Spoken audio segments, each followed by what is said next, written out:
तुम्हाला लग्नाच्या खास प्रसंगी घालण्यासाठी तुमच्या साडी ब्लाउजला डिझायनर लुक द्यायचा असेल तर तुमच्या ब्लाउजवर हे नवीनतम बॅक डिझाईन शिवून घ्या। पुढच्या आणि मागच्या बाजूस डिझाईन असलेले ब्लाउज आकर्षक दिसतील।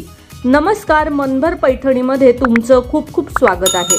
ब्लाउजच्या मागच्या बाजूला अशा प्रकारची रचना तुमच्या साडीच्या सौंदर्यात भर घालेल।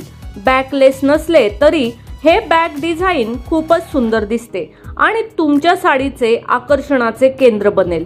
जर ते सिल्क असेल किंवा बॉर्डरवर जरीचे काम असेल तर बॉर्डर आर्ट वर्क सह या प्रकारच्या साडीच्या ब्लाउजवर बीटल आकाराचे डिझाईन बनवता येते।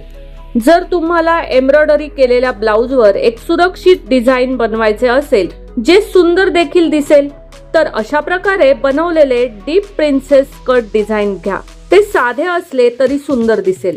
जर तुमच्या कुटुंबातील सदस्यांना एकाच वेळी डीप नेक डिझाईन घालणे आवडत नसेल तर तुम्ही अशा 2 डिझाईन देऊन ते बॅकलेस बनवू शकता। जर तुम्हाला तुमच्या ब्लाउजच्या मागच्या बाजूला एक अनोखी डिझाईन हवी असेल जी इतर कोणीही बनवली नसेल तर अशा प्रकारची स्ट्रिंग डिझाईन तयार करा। ती डिझाईन इतर सर्वांपेक्षा वेगळी दिसेल।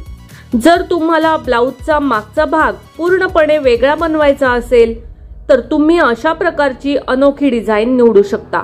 गोटा आणि सोनेरी कापडाने ते शिवून घ्या आणि साध्या साडीच्या ब्लाउजला डिझायनर लुक द्या। मागच्या मानेवरील डिझाईनवर फ्रिल घालण्यासोबतच ब्लाउजच्या हेमलाईनवरही गोटा स्टिच करा। यामुळे ब्लाउजला एक अनोखा लुक मिळेल। ब्लाउजच्या खालच्या कडांना म्हणजेच हेमलाईनला जुळणारे रंग किंवा रंगबिरंगी डिझाईनचे पॉम्पॉम्स लावा। ब्लाउजला एक सुंदर लुक मिळेल। ब्लाउजच्या काठावर उलटे व्ही आकाराचे कापलेले मोत्याचे टसल्स लटकवा। यामुळे ब्लाउजचे सौंदर्य वाढेल।